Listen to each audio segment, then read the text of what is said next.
सहनाववतु सहनौ भुनक्तु सह वीर्यं करवावहै तेजस्विनावधीतमस्तु मा विद्विषावहै। ओम शांति शांति शांति।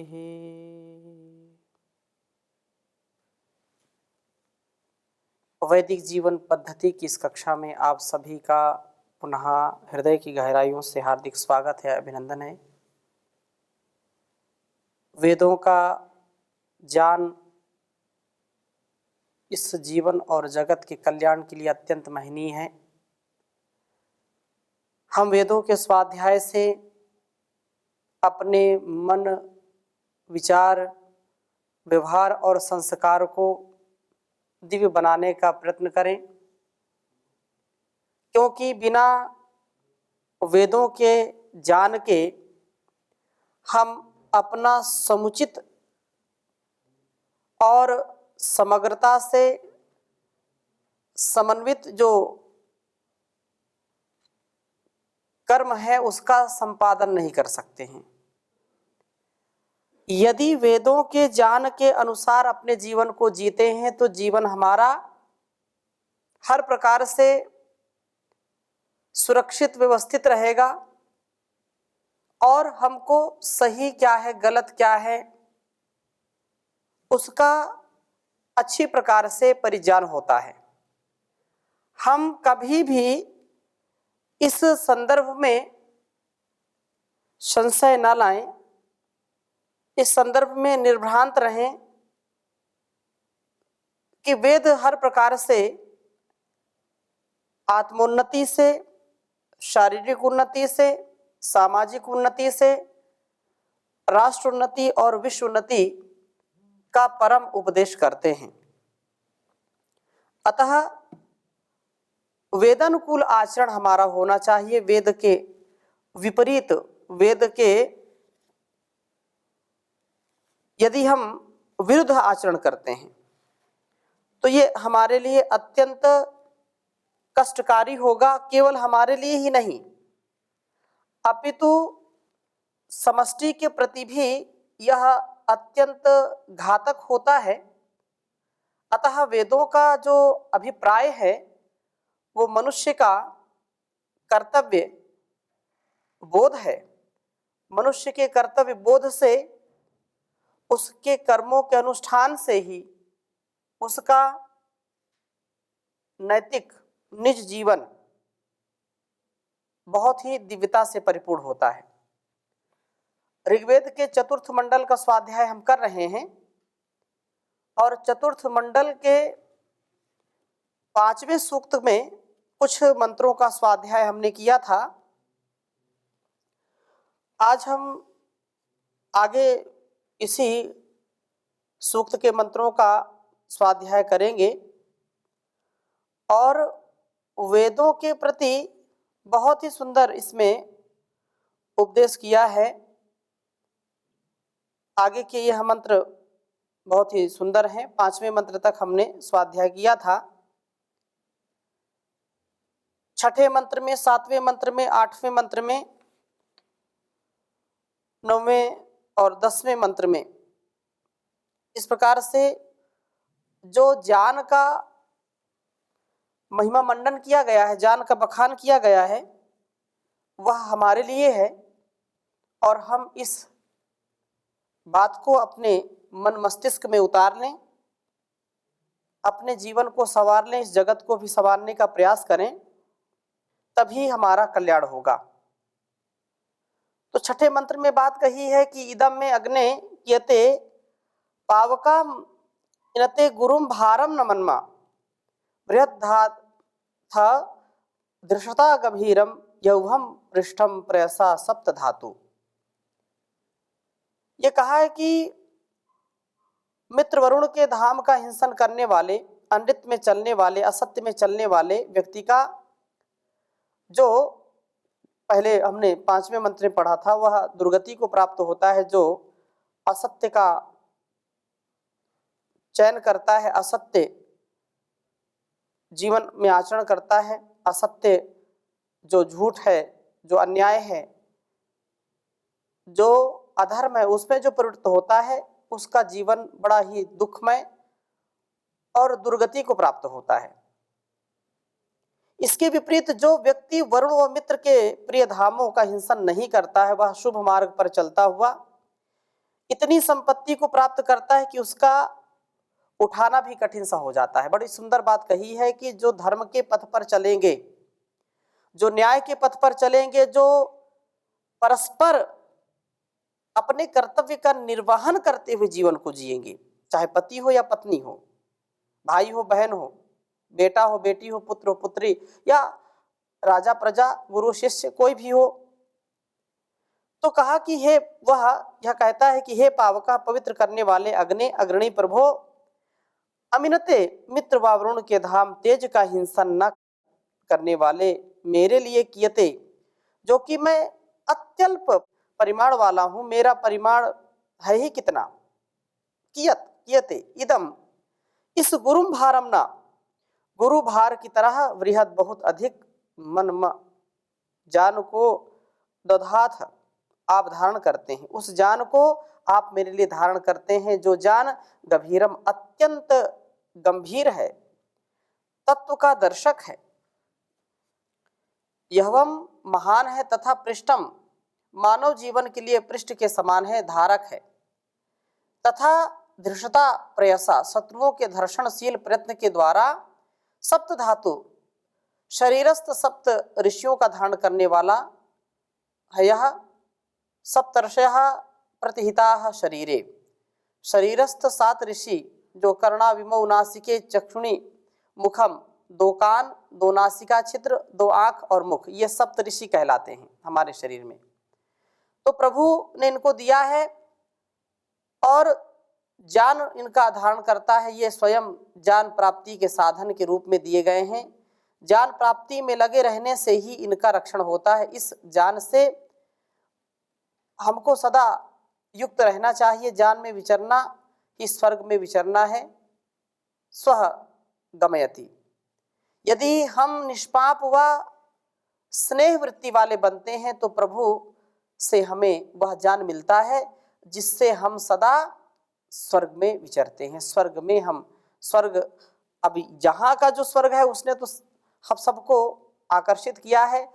जो स्वर्ग जिसकी हम शास्त्रों में चर्चा सुनते हैं, बड़ों से चर्चा सुनते हैं, उसको देखा तो नहीं किसी ने, परंतु कुछ महापुरुषों का यह भी प्रबल मत है कि स्वर्ग और नरक यही है जो जीवन में आनंदित रहते हैं, दूसरों को भी आनंद देते हैं, जो पवित्र जीवन जीते हैं, शुद्धता से शुचिता से युक्त होते हैं, तथा हर हाल में हर काल में जो धर्म का स्वकर्तव्य का पालन करते हैं और निष्काम कर्म करते हुए निर्लेप होकर के, निर्द्वंद्व निरहंकार निष्काम होकर के जो कर्म करते हैं उन्हीं के लिए यहाँ पर स्वर्ग है, जहाँ सुमति है, जहाँ पर एक समरसता का भाव है, एकात्म भाव है।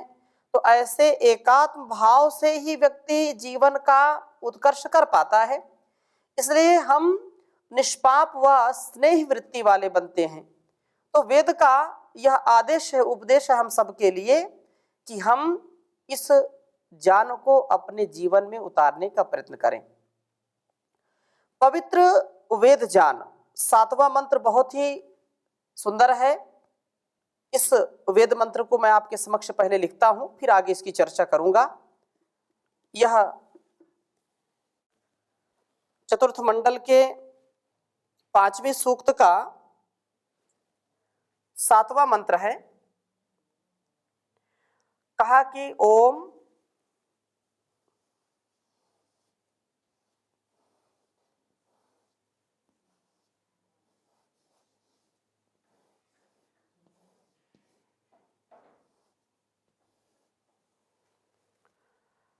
तमिन्येव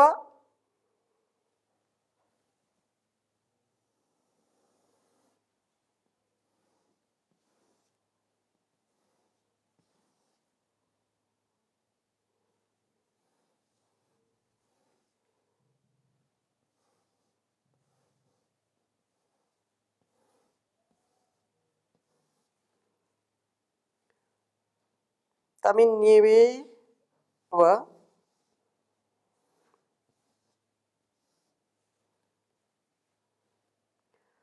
समना समानमभि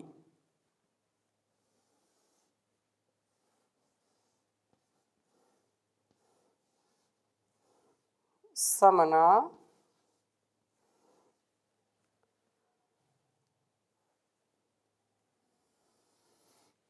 समानमभि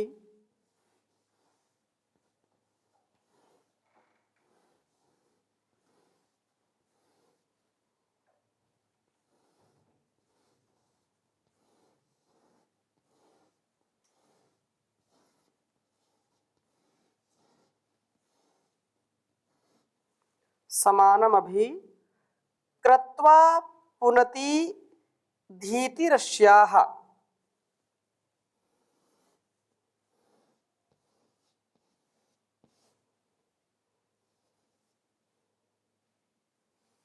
कृत्वा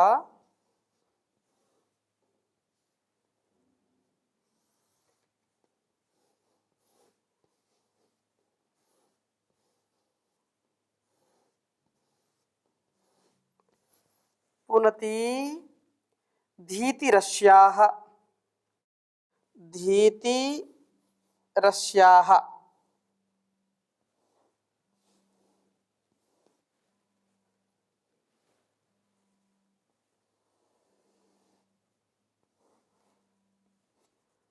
धीति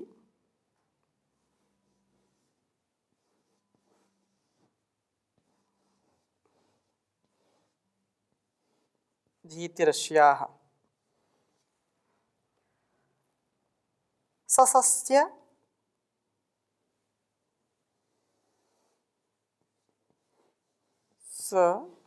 सस्य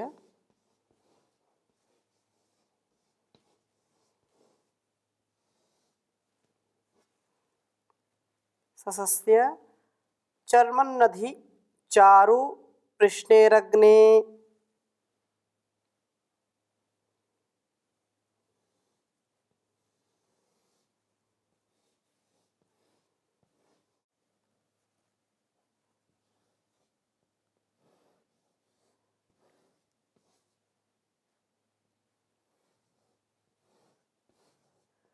चर्मन्नधि चारु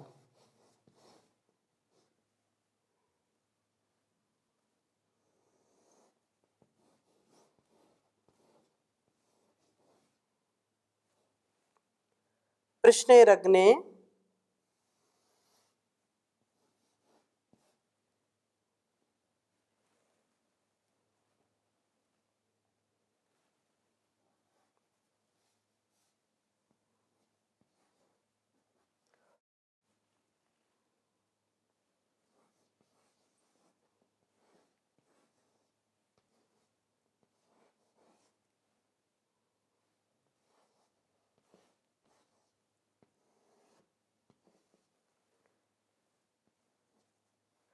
पृष्णेरग्ने रूप आरोपितं जबारु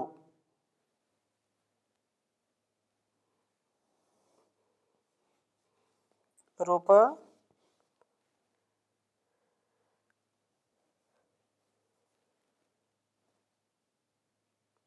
रूप आरोपितं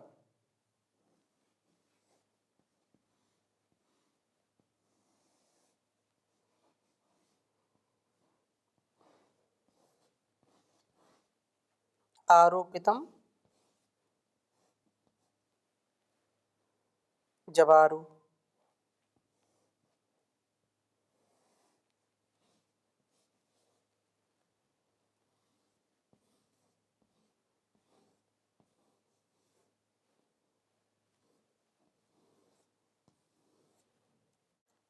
चतुर्थ मंडल के 5वें सूक्त का यह 7वां मंत्र है। ओम तमिन्वेव समना समानमभिकृत्वा पुनतीधीतिरस्याः ससस्य चर्मन्नधि चारु पृष्ठेरग्नेरोप आरोपितं जबारु। ओम तमिन्वेव समना समानमभिकृत्वा पुनतीधीतिरस्याः ससस्य चर्मन्नधि चारु पृष्ठेरग्नेरोप आरोपितं जबारु। बहुत सुंदर भाव है इस वेद मंत्र का। यह कहा कि तम इत नुरवा, अर्थात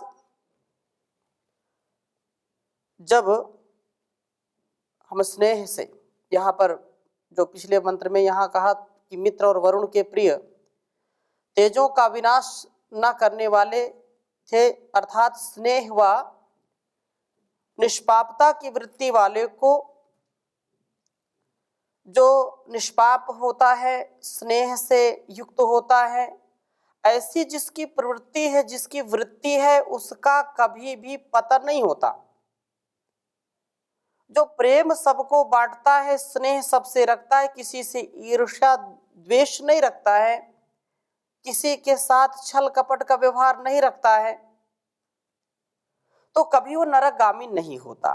परंतु जो व्यक्ति अपने मन में दूसरों के प्रति ईर्ष्या का, द्वेष का भाव रखता है, दूसरों का अहित चाहता है, दूसरों से छल कपट करता है, वह व्यक्ति कभी भी शांति को प्राप्त नहीं होता, उसका कभी मन शांत नहीं हो सकता है। उसको जीते जी एक प्रकार से नरक ही भोगना पड़ता है। अतः इस प्रकार से जो व्यक्ति अपने स्वभाव में, अपने वृत्ति में, अपने जो कर्मों का जो स्वभाव है, उस कर्मों के स्वभाव में जो आरंभ से ही ध्यान नहीं देता है और धीरे धीरे अपने स्वभाव को इतना जटिल बना लेता है कि दूसरों को भी बड़ी उससे हानि होती है, दूसरों को भी कष्ट होता है, तो वह कष्ट बढ़ाने वाला व्यक्ति स्वयं कभी भी कष्ट रहित नहीं हो सकता है, वह भी कष्ट जरूर प्राप्त करेगा। इसलिए समानम, सम अनिति, उत्तम प्राण शक्ति वाले को कृत्वा कर्मों के द्वारा समना, सम्यक प्राणित करने वाली धीति ही जान दुग्ध के पान की क्रिया अभिकृष्याः, अभिकृष्याः आभिमुख्येन प्राप्त होती है। यह स्नेह व निष्पापता की वृत्ति वाला जान को प्राप्त करता है। उस जान को जो कि उसकी प्राण शक्ति का वर्धन करने वाला है। यह जान ज्योति सस्या सर्वत्र शयान उस प्रभु की ही है। प्रभु सर्वत्र विद्यमान है, परंतु वे हमारे हृदयों में प्रसुप्त अवस्था में ही हैं। उपासना आदि के द्वारा मस्तिष्क व हृदय रूपी जो अरणियां हैं, उनकी रगड़ के द्वारा वह प्रभु की ज्योति हमारे में जागृत होती है। कहने का आशय क्या है कि मन, मस्तिष्क और हृदय जब हमारा एकीभूत होता है, हम जैसा मन में विचार करते हैं, जैसे विचार हमारे अंदर आते हैं और ठीक वैसा ही हम कर्म करते हैं, मन में भी, वाणी में भी और व्यवहार में भी। जब एक रूपता आती है तो एक रूपता आने पर व्यक्ति अपने मन मस्तिष्क से भी प्रकाशित होता है, अपने वाणी से और अपने कर्मों से भी संसार को प्रकाशित करता है।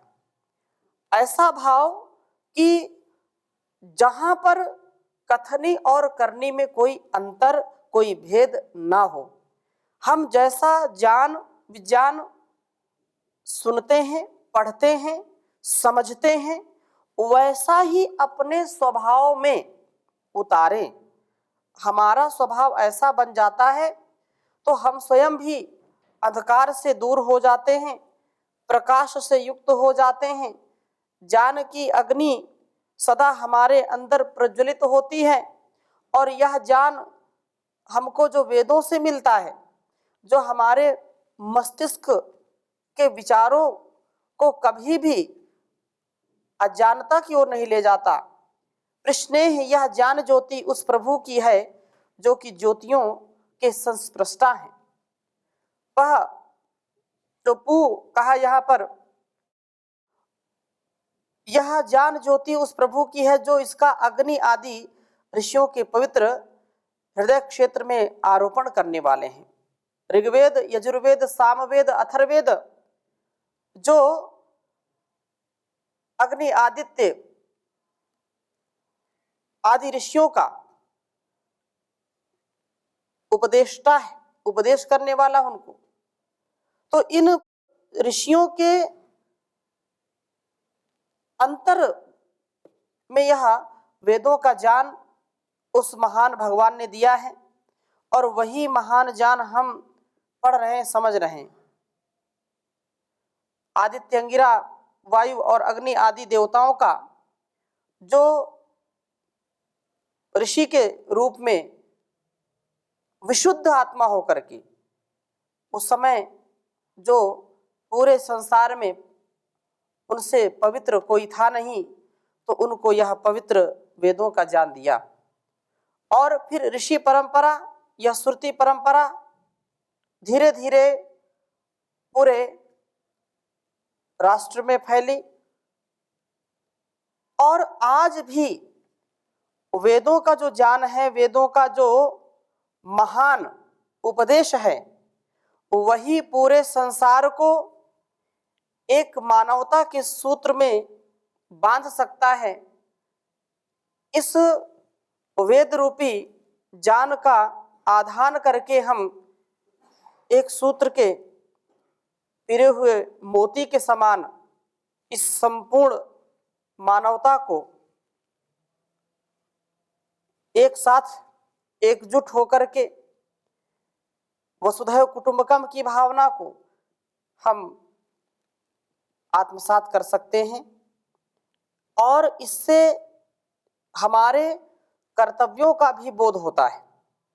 अतः यहाँ पर जो बात कही है कि यह जो ज्ञान ज्योति है चर्मन अधि, चर्म के विषय में हमें वासनाओं के आक्रमण से बचाने के लिए या बचाने के विषय में चारु सुंदर है।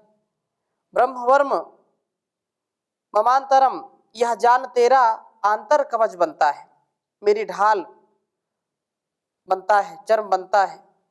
इसके द्वारा मैं वासनाओं के आक्रमण को रोक पाता हूँ। यह अग्नि आरूपितम, सृष्टि के आरंभ में अग्नि आदि के हृदय में, उनके हृदय क्षेत्र में आरोपित हुआ। जबारु यह जवमानरोही है, तीव्र गति से उन्नति का साधक है। वेद मंत्र का सार यह है कि हम स्नेह से युक्त होकर के निष्पापता की प्रवृत्ति वाले बनेंगे और निष्पापता की प्रवृत्ति अर्थात निष्कलंक निर्द्वंद्व निरहंकार होकर के जब जीवन को जिएंगे तो प्रभु से पवित्र ज्ञान को प्राप्त करने वाले होंगे और पवित्र ज्ञान से ही हमारे इस जीवन का कल्याण होगा।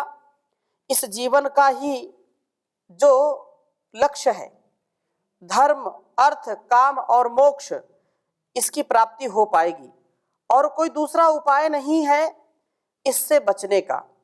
इससे बचने का मात्र यही उपाय है कि हम अपने स्वभाव में वेदों को स्थान दें, वेद रूपी ज्ञान का पान करें और इससे मिलने वाली शिक्षाओं का, चाहे हम गृहस्थी हो, वानप्रस्थी हो, किसी भी उत्तरदायित्व को निभाने वाले हों। मात्र यही है जो हमको परम पद तक पहुँचाने वाला है। बहुत ही सुंदर वेद मंत्र है, आगे उसका भी हम स्वाध्याय करेंगे। अभी यहीं पर विराम देते हैं, शेष चर्चा अगली कक्षा में करेंगे। ओम शांति शांति शांति।